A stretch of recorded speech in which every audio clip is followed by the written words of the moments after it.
Naho mu Rwanda urukiko rwisumbuye rwa Nyarugenge i Kigali rwaburanishije ubujurire bw'urubanza ku ifungwa n'ifungurwa ry'impirimbanyi Aimable Karasira.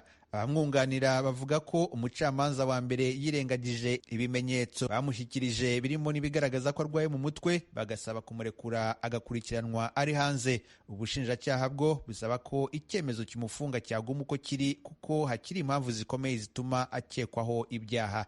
Ni inkuru y'umunyamakuru w'Ijwi ry'Amerika Eric Bagiruwubusa. Ibi Bwana Aimable Karasira yabwiye Ijwi ry'Amerika mu kiganiro cy'iminota igera muri 6 twagiranye kuri telefone. Akoresheje telefone ya gereza ya Nyarugenge afungiwemo, yavuze ko muri rusange akurikije imikorere y'ubutabera bw'u Rwanda atiteguye kuburana urubanza y'isi kinamico. Mu kiganiro yahaye Ijwi ry'Amerika, Karasira avuga ko muri gereza bagerageza kumwicisha inzara, agasaba ko abavugira bagerageza kumwoherereza ubufasha. Kenshi arashimangira ko atazongera kuburana, ati ntabwo nzongera kuburana na kano gatsiko, erega nge ndi imfungwa ya politiki, nzafungurwa n'icyemezo cya politiki. Akomeje kubazwa niba atazaburana urubanza rwe mu mizi, Karasira yagize ati umva nge ndumva ntazaburana kuko ibintu byo mu Rwanda ntabwo ari ubutabera, hano tubyita ubutareba, ntabwo nshobora guta umwanya wanjye. Yongeyeho ko ibintu by'imanza kuri we ntacyo bivuze. Yatubwiye ko ushobora kuburana wemera ibyaha usaba n'imbabazi ariko bikarangira ufunzwe ku gihano cya burundu. Mu ijwi ryumvikanagamo urusaku rw'abantu benshi, ati njyewe ibintu nakoze ntabwo umutima wanjye unshinja. Ati ikintu gikomeye ni agatsiko umuntu ahanganye nako, igihe kazajya hasi ibintu byacu bizamenyekana, dushobora no kuzaba twarapfuye abuzukuru bacu bakabibona. Abajijwe niba amagambo akomeje kuvuga atamuteye impungenge, Karasira yavuze ko nta kibazo kirimo. Ati nta kibazo, ibyo bintu nabimenyesha abandi bantu, impamvu ntashobora kuburana nta butabera buri mu Rwanda. Aterega buriya mfunzwe n'umuntu umwe n'agatsiko ke. Abajijwe kuri uwo muntu yasubije ko ari Perezida w'u Rwanda Paul Kagame. Ni amagambo yumvikana ko akomeye, ariko nyir'ubwite we agashimangira ko ibyo avuga byose nta kindi cyaha bashobora kumurega kirenze ibyo aburana. Ati mukuri ni umuntu umwe wamfunze, ni nawe uzatanga itegeko ryo kumfungura. Ibi bije bishimangira amagambo yari yatangaje mu iburanisha ko ashobora kutazongera kwitabira iburanisha. Kuri we abwira inkiko ko nta butabera abona mu Rwanda.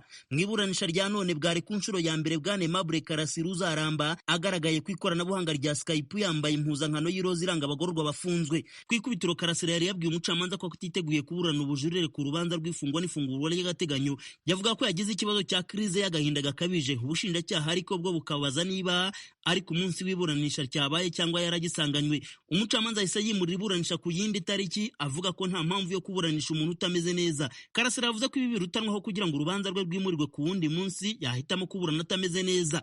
Mbere yo kugaruka ku mpamvu zamuteye kujurira icyemezo cy'umucamanza wa mbere, yabanje kugaruka ku mibereho ye yo muri gereza ndetse n'abandi bafunganywe. Karasira yavuze ko afungiwe ahantu habi, ko ahakubitirwa agakorerwa iyicarubozo, kandi ko n'abandi bafungiwe mu bucucike bukabije. Byumvikanye avuga ko hari abirirwa bavutswe ubuzima ku mugaragaro bikorwa n'abacungagereza. Umucamanza yamugaruye mu murongo, amusaba kugaruka ku mpamvu zamuteye kujurira. Yamubwiye ko adakeneye ko amwinjiza mu bibera muri gereza. Abanyamategeko bamwunganire Vode Kayitana ari kumwe na mugenzi we Gatera Gashabana babwiye urukiko ko umucamanza ku rwego rwa mbere yafashe icyemezo kimufunga yirengagije impapuro za muganga wagaragaje ko Karasira afite uburwayi bwo mu mutwe bw'agahinda gakabije. Bashingiye ku ngingo z'amategeko, abunganizi ba Karasira bibutsa umucamanza ko mu gufata icyemezo aba agomba kwita ku mibereho n'ubuzima bw'uregwa.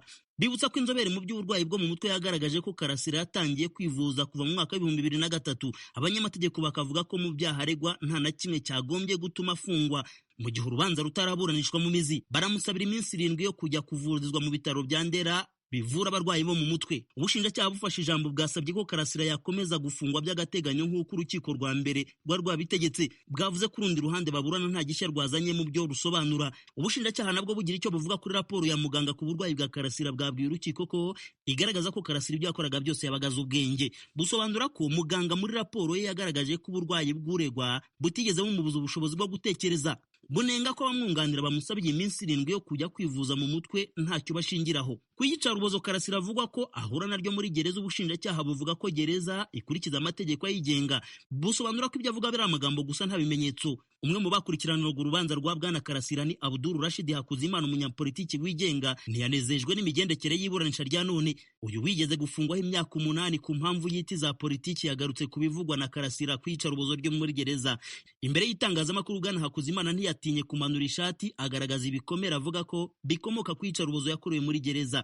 biriya bintu birahari inshuti, wenda ntago ndambara ubusa kuri televiziyo y'igihugu cyangwa kuri televiziyo mpuzamahanga, ariko reka nkwereke nibura kimwe muri byo. Iyi ni inkovu y'inkoni, urukingo nguru.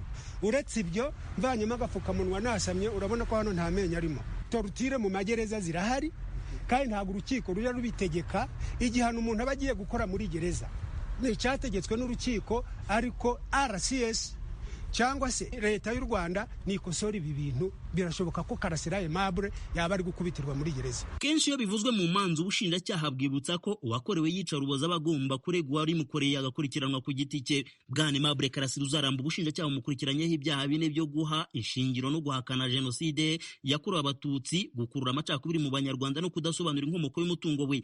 Ni ibyaha byinshi bikomoka mu magambo yakunze gucisha ku mbuga nkoranyambaga. Nyir'ubwite avuga ko nk'umututsi warokotse jenoside atarota yihakana cyangwa ngo ayishingiro. Ntatinya kuvuga ko azira akarengane gaturuka ku kuta ry'umunwa mu kuvuga ko ababyeyi n'abavandimwe be bishwe n'abari abarwanyi b'inkotanyi mu rugamba rwo kubohora u Rwanda. Anenga bikomeye imigenzereze y'ubutegetsi buriho, avuga ko butitaye kuri rubanda rugufi.